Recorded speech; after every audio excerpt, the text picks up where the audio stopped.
오늘 성령 강림후 제1주 교회락에 따른 성서일과 성경 봉독이 있겠습니다.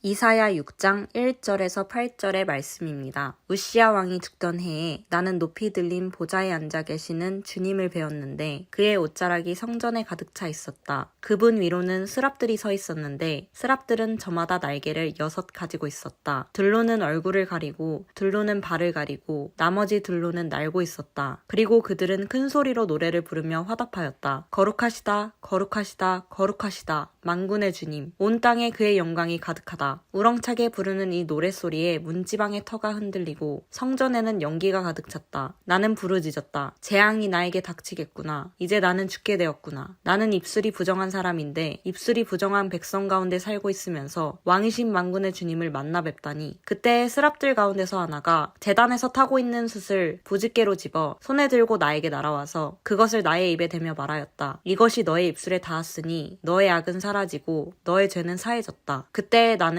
주님께서 말씀하시는 음성을 들었다. 내가 누구를 보낼까? 누가 우리를 대신하여 갈 것인가? 내가 아뢰었다. 제가 여기에 있습니다. 저를 보내어 주십시오. 오늘 우리에게 주시는 주님의 말씀입니다. 아멘.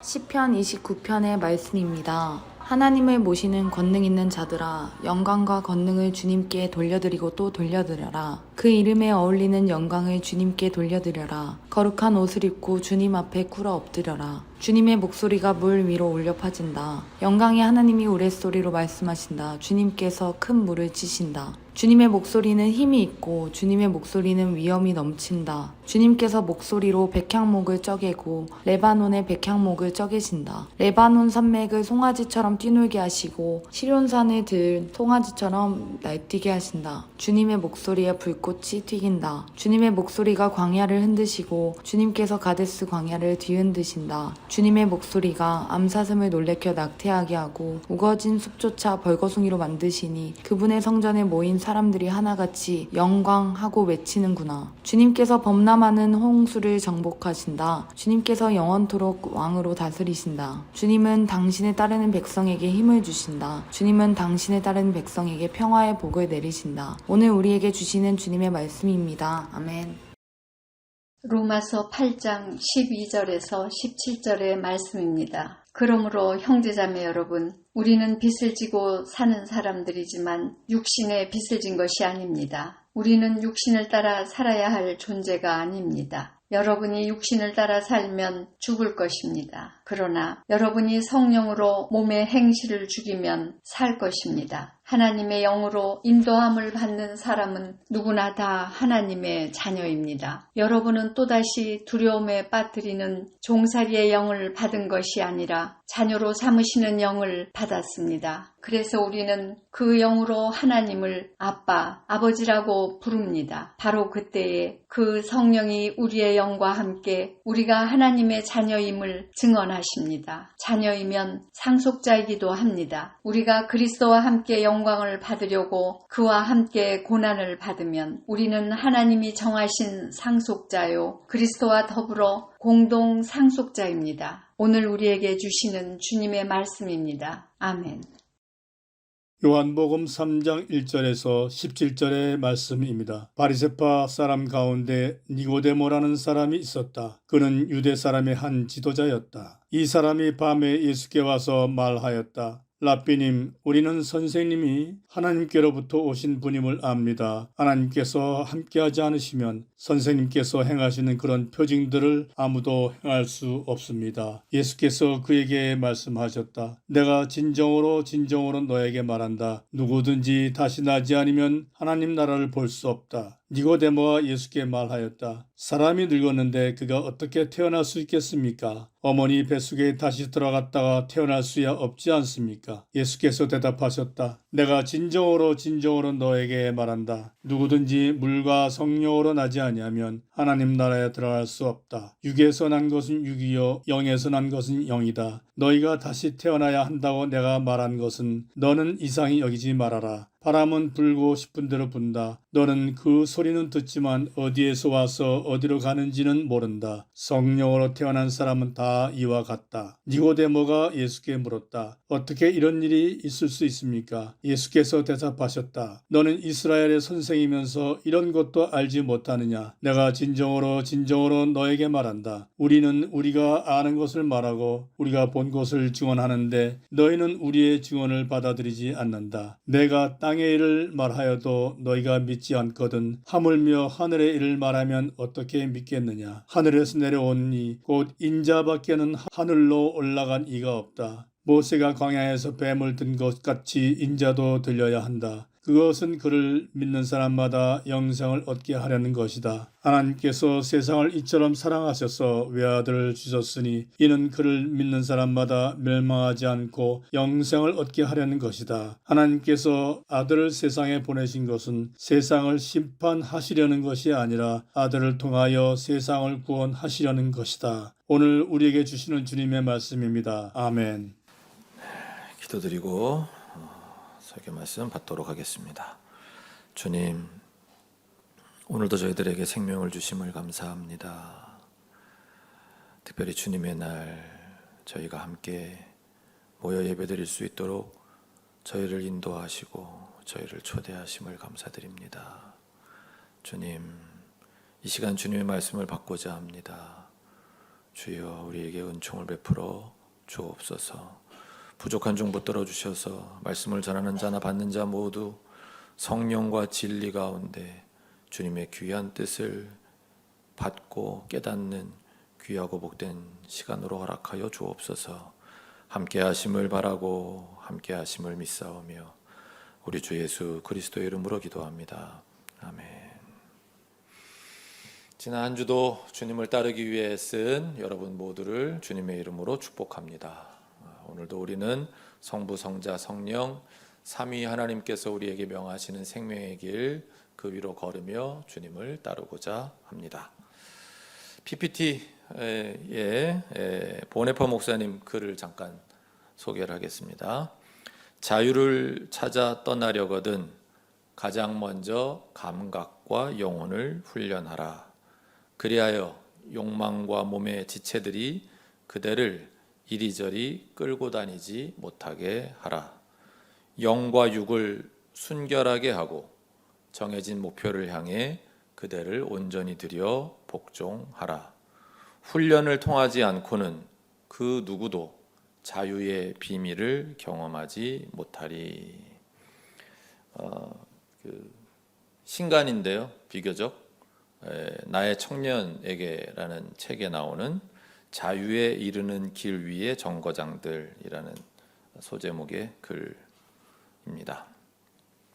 자유를 원한다면 먼저 훈련부터 하라는 보네퍼 목사님의 말씀이 지금 이 순간에는 정말로 동의가 됩니다. 우리는 자유라고 하면 저도 대학에 입학하고 나서 이제는 자유다. 그리고 또 제가 다니던 학교는 또 그걸 엄청 강조하는 학교였기 때문에 자유다. 그러면 나의 욕망들을 풀어놓게 하는 어떤 거, 그걸 풀어놓아도 문제 삼지 않는 어떤 거가 자유인 것처럼 우리가 그렇게 생각하는 경향이 있는데, 보네퍼 목사님은 사실은 그건 진정한 자유를 누리는 상태가 아니라 너는 욕망의 노예, 죄의 노예로 끌려다니는 일이 될 수 있다라고 하는 걸 우리에게 일깨워 주십니다. 오늘 본문들 가운데는 로마서 본문이 우리에게 딱 그렇게 말씀합니다. 13절 상반절입니다. 같이 읽어볼까요? 여러분이 육신을 따라 살면 죽을 것입니다. 따라서 우리는 참 자유를 누리기 위해서라도 아까 우리 그 PPT에 있었던 영과 육을 순결하게 하는 훈련, 정해진 목표, 우리에게 정해진 목표가 뭐죠? 하나만 굳이 든다면 예수님 말씀에 의거해서 하나님을 사랑하고 그리고 이웃을 사랑하는 삶을 향해 나 자신을 온전히 들여 순종하는 그 훈련, 이 훈련을 통하지 않고는 그 누구도 자유의 비밀을 경험하지 못하리. 라고 보네퍼 목사님은 청년들에게 권고합니다. 청년들만이 아니라 오늘 우리도 새겨 들어야 할 말씀인 것 같습니다. 오늘 본문들 4개의 본문들의 핵심 내용 파악을 저는 이렇게 했습니다. 먼저 이사야 본문은 입술의 부정함으로 묘사된 우리의 어떤 더러운 삶, 그런 것이 제단에서 타고 있는 숯을 우리의 입술에 닿게 하시는 환상을 통해서 우리의 악은 사라지고 죄는 용서받는 하나님의 은총, 은혜를 보여주십니다. 자, 요한복음 본문에서는 예수님께서 그 이사야서의 숯이 입술에 닿는 것과 같은 내용을 뭐라고 표현하셨냐면 누구든지 물과 성령으로 다시 태어나야 된다. 성령으로 거듭나지 않으면 하나님 나라에 들어갈 수 없다. 이는 영생을 얻게 하려는 것이요 세상을 구원하시려는 것이다 라고 말씀하십니다. 로마서 본문은 역시 같은 내용을 우리는 육신을 따라 살면 죽을 것이고 우리가 성령으로 몸의 행실을 죽이면 살 것이라고 전하십니다. 왜냐하면 우리가 누구냐? 우리는 하나님께 입양된 사람들이기 때문에 하나님께서는 우리를 하나님의 영으로 인도함을 받는 하나님의 자녀들로 삼으셨다. 즉 우리가 그분의 양녀가 되고 양자가 되었다. 그분의 가족이 되었다. 그렇기 때문에 이제 우리가 그분의 친자식인 그리스도와 함께 영광을 받는 양녀 양자라면 우리는 공동상속자다. 그렇게 우리도 영광에 참여하는 자가 되었다라는 내용이고요. 다 잘 아시는 내용 같아서 제가 그냥 막 이렇게 요약을 합니다. 마지막으로 시편은 그렇게 우리에게 은총을 베푸시는 하나님을 찬양하는 내용. 주님께서 영원토록 왕으로 다스리시고 주님을 따르는 백성에게 힘을 주시는 분, 당신을 따르는 백성에게 평화의 복을 내리시는 분인 하나님을 찬양하자 하는 내용입니다. 자, 그렇다면 4개의 본문이 우리에게 주시는 주님의 메시지의 핵심이 뭘까? 설교 시간에 제가 핵심만 가지고 해야 되니까 핵심은 뭐냐? 제가 파악한 요지는 이것입니다. 한마디로 두구두구두구 무엇인가? 로마서 본문 13절입니다. 다시 한번 같이 읽겠습니다. 여러분이 육신을 따라 살면 죽을 것입니다.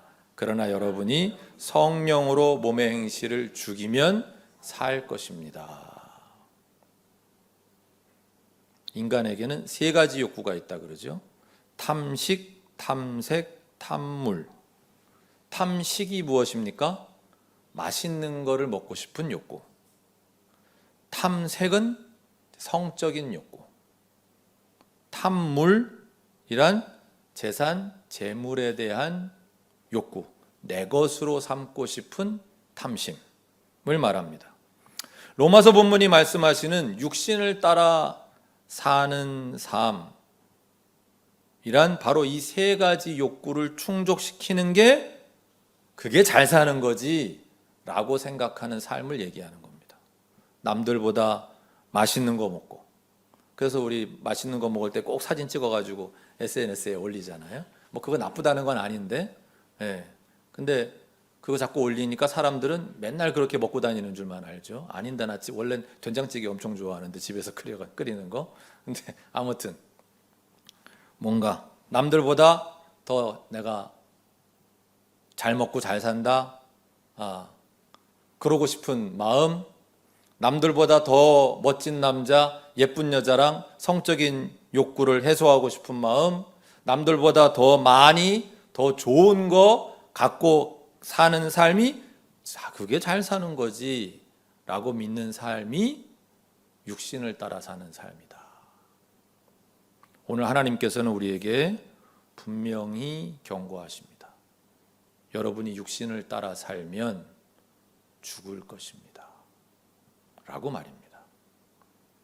여러분, 그러니까 이거는 그냥 누구나 다 죽을 수밖에 없는 그 한 번 죽는 그 죽음을 얘기하는 게 아니죠. 이건 영원한 죽음을 이야기하는 거예요. 이 표현이 점잖다고 해서 우리가 그 의미마저 가볍게 여겨서는 안 될 겁니다. 우리는 물론 우리의 욕구를 어느 정도는 해결하고 살아야 됩니다. 먹어야 사람이 살지요. 성적인 욕구도 해소해야겠지요. 사람 사는데 재물도 필요합니다. 그러나 육신을 따라 사는 것은 안 된다라고 말씀하시는 거예요. 이걸 어떻게 제가 설명을 한번 해볼까 그러다가 어제 밤에 자려고 누웠는데 문득 그런 생각이 들더라고요. 좋은 사람도 하루에 몇 번은 나쁜 마음이 생깁니다. 그래도 그 사람이 여전히 좋은 사람이기 위해서는 그 나쁜 마음을 따라가는 일은 없어야 됩니다. 그래야 계속 좋은 사람으로 살아갈 수 있죠. 나쁜 사람도 하루에 몇 번은 좋은 마음이 들 겁니다. 들 것 같아요. 왜? 좋은 사람인 저도 하루에 몇 번씩 나쁜 마음은 드는 거 보니까 나쁜 사람도 하루에 몇 번은 좋은 마음이 들겠지요. 그러나 그가 계속 나쁘다면 그 한 번씩 드는 좋은 마음을 따라 살지는 않기 때문일 겁니다. 왜? 나는 이미 나쁜 인간이야. 나는 나쁘게 살았어. 이제 와서 좋은 마음 따라가 봐야 소용없어. 그렇게 생각하는지도 모르겠습니다. 그런 거죠. 지금 김호중이라는 가수가 난리가 났는데 처음에는 물론 음주운전도 이게 별거 아닌 건 아닙니다. 근데 뭐 대리기사 처음에 불렀었다 그러고 뭐 막 그랬는데 대리기사가 불렀는데 안 왔는지 아니면 가까운 데 가기 때문에 이 정도는 뭐 내가 충분히 할 수 있지 않나 싶었는지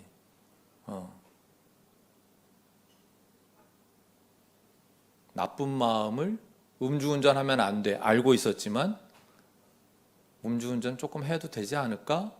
나쁜 마음을 따라간 거죠. 사고가 났어요. 빨리 신고해야 되겠다 경찰에. 근데 내가 김호중인데 알려지면 나는 끝나는 거 아니야? 그래서 나쁜 마음을 따라 매니저 시켜서 네가 운전했다 그래라. 더 악질인 게 자기 옷으로 바꿔 입어라. 블랙박스 메모리 카드 없애라. 뭐예요? 계속 나쁜 마음을 따라가는 거예요. 어느 한순간에라도 멈추고 아니지 이건 아니야.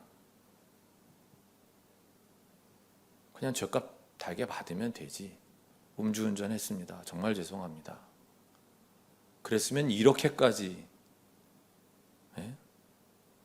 다 구속되고 이러지는 않았겠죠. 탐심을 따라가면 안 되는 거예요.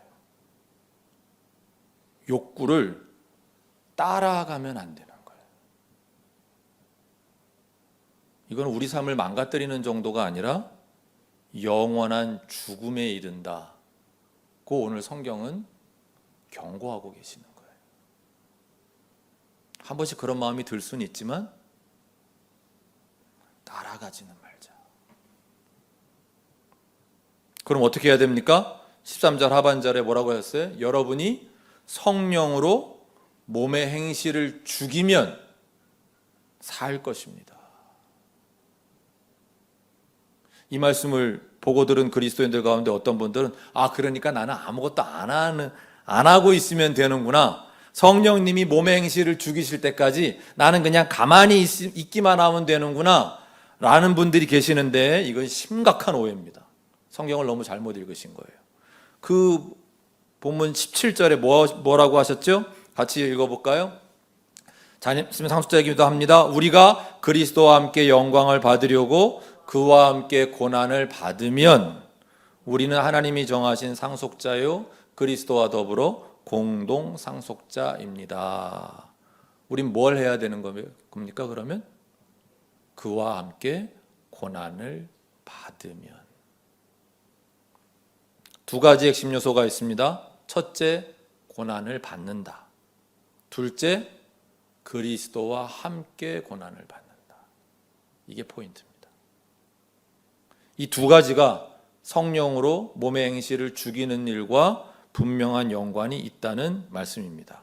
사랑하는 우리 성도 여러분, 저와 여러분, 우리 모두는 고난을 받아야 합니다. 그래야 몸의 행실을 죽일 수 있습니다. 이게 무슨 큰일 날 말씀입니까? 고난, 나 진짜, 나 너무 싫은데, 너무 무서운데, 저도 그런데요, 우리 가지치기, 성경엔 이걸 가지치기라고 비유하시죠. 나무를 살리기 위해 가지를 잘라야만 하는 순간이 있습니다. 나무가 더 아름답게 자라게 하기 위해 병든 가지들을 잘라야만 하고, 나무가 풍성한 열매를 맺게 하기 위해서 멀쩡한 가지처럼 보이는 것들도 잘라야 할 때가 있습니다. 요한복음 15장의 포도나무 비유, 너무 잘 아실 테니까 1절, 2절, 5절 말씀까지만 같이 읽겠습니다. 시작. 나는 참 포도나무요 내 아버지는 농부이시다. 내게 붙어 있으면서도 열매를 맺지 못하는 가지는 아버지께서 다 잘라버리시고, 열매를 맺는 가지는 더 많은 열매를 맺게 하시려고 손질하신다. 나는 포도나무요 너희는 가지이다. 사람이 내 안에 머물러 있고 내가 그 안에 머물러 있으면 그는 많은 열매를 맺는다. 너희는 나를 떠나서는 아무것도 할 수 없다. 아멘. 주님께서는 우리를 가지로 비유하셨어요. 우리는 주님이라는 나무에 붙어있는 가지고, 하나님은 농부시래요. 아버지가 농부시래요. 가지 입장에서 농부이신 하나님의 가지치기는 고난일 겁니다. 고난이 달가운 사람은 없습니다. 그러나 가지치기로서의 고난이 없다면 그의 인생에 아름다운 영혼, 많이 내뿜는 향기, 그런 건 없을 겁니다. 고난이 없다면 그의 인생의 풍요로움, 충만함과 같은 열매 기대할 수는 없을 겁니다. 성령으로 몸의 행실을 죽이면 살 것이다 라고 하신 로마서 본문의 말씀의 의미는 하나님의 가지치기를 말씀하신다고 할 수 있을 겁니다. 그렇다면 우리가 해야 될 일은 뭐예요? 하나님이 가지치기 하시도록 내버려 두면 난 아무것도 안 하면 되는 거가 아니라 그 가지치기에 동참해야죠. 하나님의 가지치기가 내 삶을 살리는 길임을 믿고, 아프지만 나도 내 삶에서 쳐내야만 하는 가지가 뭔지 그걸 좀 찾아보고, 그걸 골라서 주님과 함께, 성령님과 함께 가지치기에 나서야 되는 겁니다. 나의 탐식, 탐색, 탐물 중에 지나친 것들, 필요 이상의 것들은 뭔가? 정말 나는 이게 필요해서 내가 원하는 것인가? 아니면 이건 탐심, 내 욕심에 불과한 건가? 사실 그것만 있는 건 아니에요. 함부로 하는 말 같은 거. 여러분, 우리가 아무리 나이가 들어도, 어른이 되어도 함부로 하는 그 말 한마디가 우리의 전 인생의 그 인격의, 쌓아올린 인격의 수양을 한순간에 말아먹습니다. 한 번의 그 화를 참지 못하는 행동 하나가 내 온 인격에 똥물을 확 튀기는 거예요.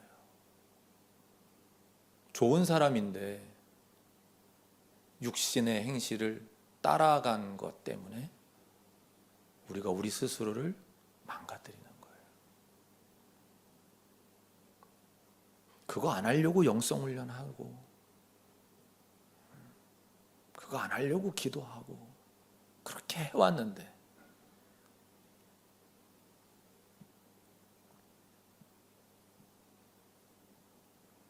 육신을 따라 살면 죽을 것이다 라고 하신 오늘의 하나님의 경고를 우리가 좀 무겁게 받을 필요가 있다 싶습니다. 우리는 고난을 받아야 합니다. 가지치기 해야 합니다.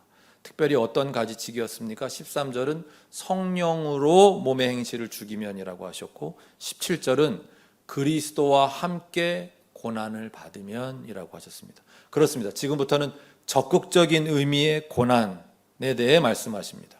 우리의 고난이 내 잘못으로 인한 하나님의 벌을 받는 것뿐이라면 그 고난의 의미는 크지 않을 것입니다. 그러나 우리의 고난이 그리스도와 함께하기 위한 고난이었다면, 그분의 뜻을 깨닫고 그분의 뜻을 따르는 데에 따르는 고난이었다면, 하나님을 더욱 사랑하기 위한 고난이요, 이웃을 내 몸처럼 사랑하려다 보니 겪게 되는 고난이라면,